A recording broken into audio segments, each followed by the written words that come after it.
আসসালামু আলাইকুম ভাই। অপেক্ষা এমন একটা জিনিস,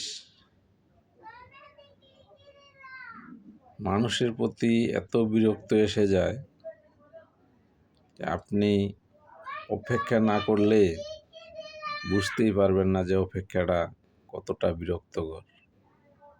সেই জন্য বলছি ভাই, সময় থাকতে